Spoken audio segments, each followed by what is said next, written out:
This is Rob Tebbutt for Boxing Social. Delighted to be joined here today by Mama's boy, Denis Douglin. We're down at Chris Eubank Jr.'s media workout. Dennis, how are you? I'm doing well. How are you? I'm very well, thank you. Very well.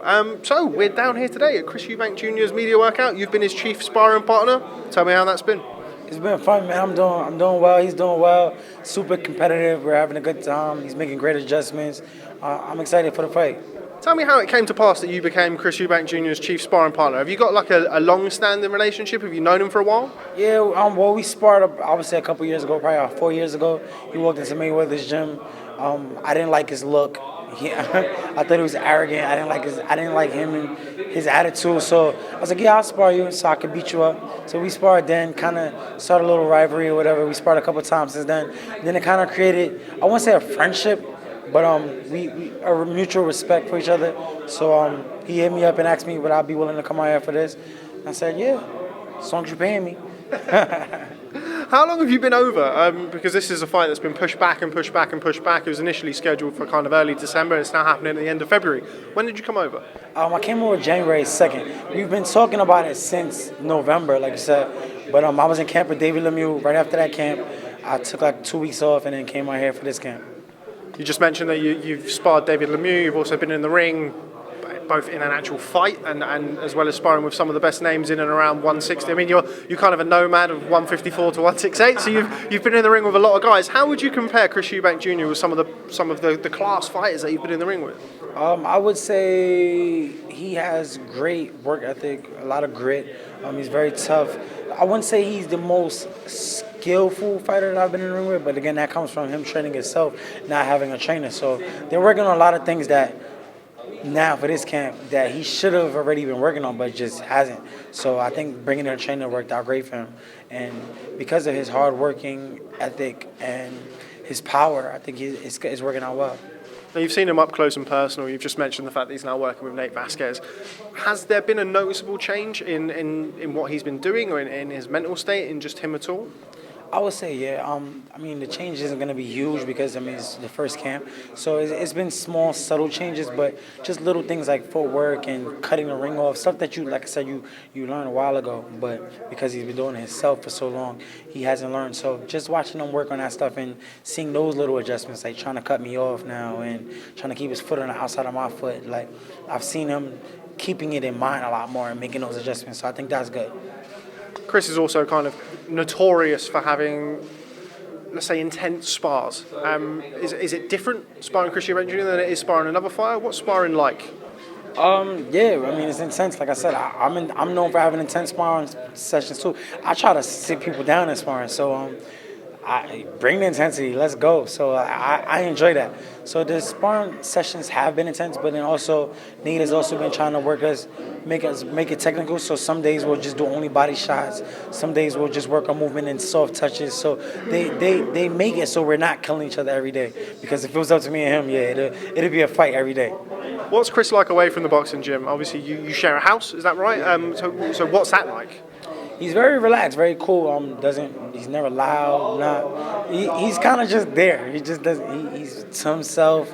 Watches a lot of poker. Just chills. Like I stay out his way, he stays on my way, and it's been cool. He watches a lot of poker. He watches and plays a lot of poker. So we played a lot of poker since I've been out here. So I won a lot of Chris's money. A lot of Chris's money's coming back to the States to me. You play Hold'em?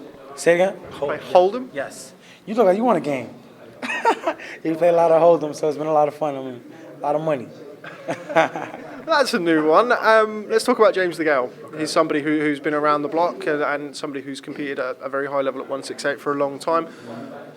I'm sure you're going to be going for Chris, or maybe you're not. You might surprise me. What do you think is going to be the difference when the two step in the ring? Like you said, he's been around the block, so I think James definitely has the edge with experience and just knowing what to do in this kind of position. I think that's going to make a difference. But I also think Chris's work ethic is going to be a difference. So I think we're going to see a tough fight, first with minds, because like I said, you have a great mind like DeGale in the ring. So I think that's going to make a difference early on. But as the fight continues, I think Chris's work ethic and his ability to come on late and James is fading late is going to make a difference in the later rounds. So I think we're going to see Chris pull this off in the it's going to come down to the 12th round. I think Chris is going to win the fight by narrow decision all the way through. Saw you and James DeGale exchange some words when you were at the top of. I can't remember what the building was, but I saw it on ITV. What was that about? James was, I guess, him and Chris were going back and forth because James had some marks on his face from, I guess, his sparring partners beating him up. So James said to Chris, "I heard your sparring partners beating you up." So, and I was just letting James go. I happened to hear it, so I heard let James know, listen, his sparring partner will beat you up because I personally think I'm better than James. People don't know me, and I haven't taken boxing serious up until recently. I just used to they'll call me for a fight. I'll take a fight 2 weeks notice, 3 weeks notice. So that's why I have a couple of losses that I shouldn't have.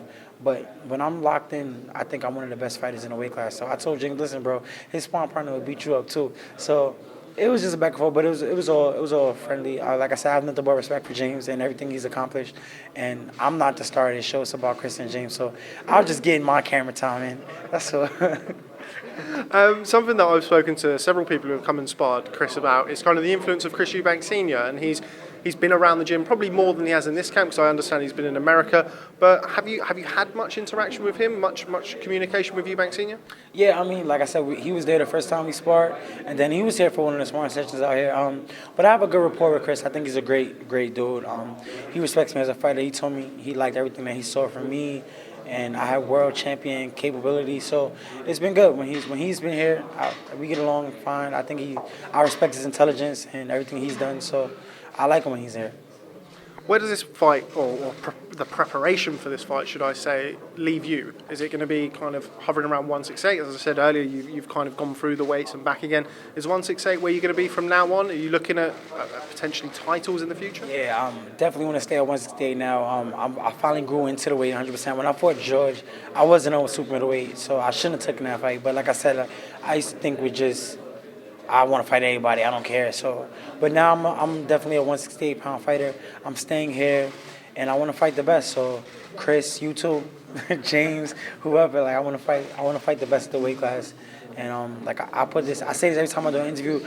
For me right now, it's win or retire. Like I'm not losing any more fights. The next time I lose a fight, I'm done with boxing. So I'm challenging everybody. Somebody fight me, and if you beat me, I'm done. So let's do it. You mentioned George Groves recently announced his retirement. Somebody you shared the ring with. What do you make of George Groves' career? I think he had a great career. And congratulations to George. I have nothing negative to say about George. I think he was a great fighter. I would have loved to fight him again, but he had a great career. Congratulations to him, and best of luck with everything moving forward. Who punched harder, George Groves or Chris Eubank Jr.? Well, I fought George as a small super middleweight and we had 10-ounce gloves on, so I would give that edge to George right now. But I'd like to get back in the ring with him and give you an answer now. Okay, well, Denis Douglin, been a real pleasure speaking to you. Thanks very much for speaking to Boxing Social. I look forward to catching up with you soon. Thank you, I appreciate it. That was great.